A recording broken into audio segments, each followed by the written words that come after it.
आइए तुलसी Tapovan YouTube channel में आप सभी भक्तों का बहुत बहुत स्वागत है। इस वीडियो में हम बरूथनी एकादशी की बात कर रहे हैं, उसकी महिमा के बारे में। एकादशी 26 तारीख की है। 25 तारीख को रात्रि को लगभग 1 बजे एकादशी आरंभ हो रही है, जो कि 26 तारीख की रात्रि को 12 बज करके लगभग 47 मिनट तक एकादशी रहेगी।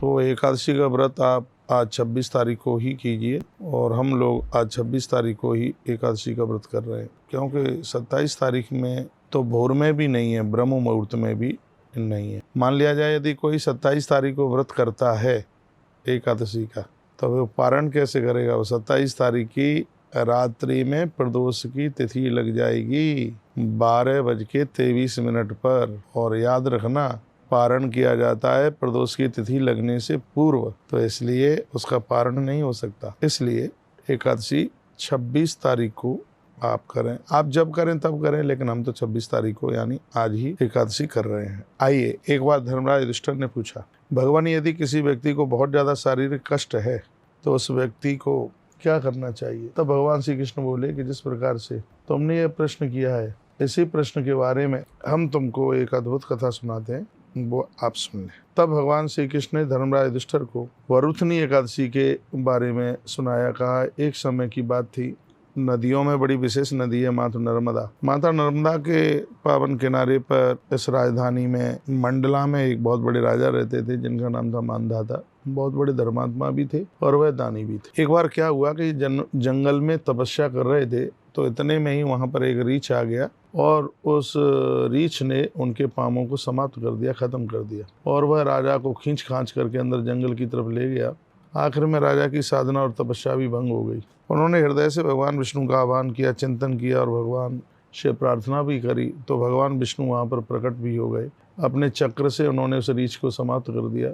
मानधाता के जीवन की रक्षा भगवान ने की। यह हुई कि स्थिति हुई कि जब भालू ने, रीछ ने उनके ऊपर प्रहार किया, तो उनके पाम तो कट ही गए थे, वो बिना पामों के रह गए। तो बहुत ज़्यादा दुखी रहते थे। भगवान विष्णु से उन्होंने प्रार्थना की कि भगवान मेरी इस समस्या का समाधान कीजिए, मुझे शरीर का बहुत भारी कष्ट है। तो भगवान नारायण ने कहा कि तुम्हारे पूर्वजनों के अपराध की वजह से ये सब कुछ ऐसा हुआ है।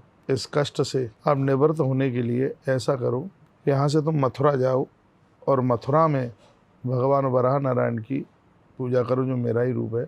और वैशाख मास के कृष्ण पक्ष के समय में आने वाली जो बरूथनी एकादशी है, उस एकादशी में भगवान का वंदन करो, पूजन करो।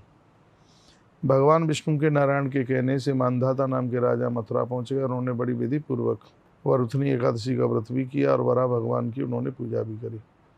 इस व्रत के पुण्य प्रभाव से राजा के सभी कष्ट दूर हो गए, जिनके जो पाम खत्म हो गए थे। आनंद की बात यह थी कि उनके द्वारा से चरण निकल करके आ गए, और भगवान विष्णु की कृपा से अंत में उनको जाकर के स्वर्ग मिला, भगवान का धाम मिला। तो बरूथनी एकादशी का ये प्रभाव है, ऐसे शारीरिक कष्टों की बिल्कुल एकदम निवृत्ति हो जाती है। आज 26 तारीख को यह एकादशी है, और इस एकादशी में आप व्रत कीजिएगा। यह व्रत जीवन को आनंद में भर देने वाला व्रत है। वैसे भी 11 का जो व्रत है वो तो सभी व्रतों में सम्राट है। 3 दिन में होने वाला ये व्रत, 10वीं की रात को भोजन छोड़ा जाता है, एकादशी को एक बार फलाहार लिया जाता है, द्वादशी को एक बार ही भोजन किया जाता है। भगवान शालिग्राम की इसमें पूजा की जाती है, उनको दूध दही पंचामृत से स्नान कराया जाता है, उनके ऊपर तुलसी चढ़ाई जाती है। इस प्रकार से बड़े भाव के साथ में इस एकादशी का व्रत कीजिए। और आनंद की बात यह है कि वैशाख मास में बरूथनी एकादशी पड़ती है, और ये हर प्रकार के शारीरिक कष्टों से निवृत्ति करा देती है। किसी भी प्रकार की शारीरिक पीड़ा हो, बरूथनी एकादशी उन सब पीड़ाओं से बिल्कुल अपने आप में मुक्त कर देती है। इस संदर्भ में भगवान श्री कृष्ण ने मानधाता नाम के राजा की कथा सुनाई। हम लोग बड़े बड़भागी हैं।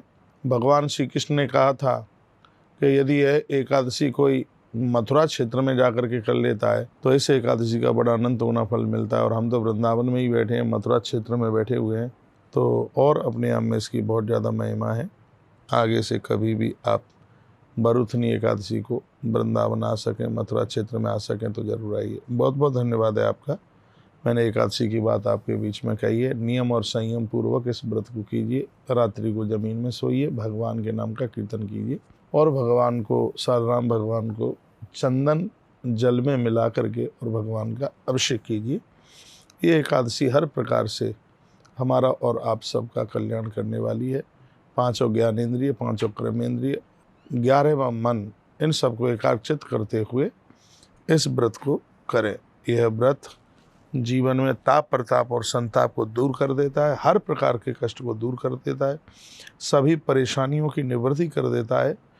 ये व्रत का ऐसा प्रभाव है। भगवान श्री कृष्ण कहते हैं, हे युधिष्ठिर, जैसे इस व्रत ने राजा मानधाता का कल्याण कर दिया, उसी प्रकार से ये एकादशी का व्रत, बरूथनी एकादशी, संपूर्ण श्रद्धावान भक्तों का ये कल्याण कर देती एकादशी। बोलिए एकादशी मैया की जय हो। ऐसे इस चैनल से, यूट्यूब चैनल से जुड़े रहिए और एक नई अपडेट प्राप्त करते रहिए। धन्यवाद।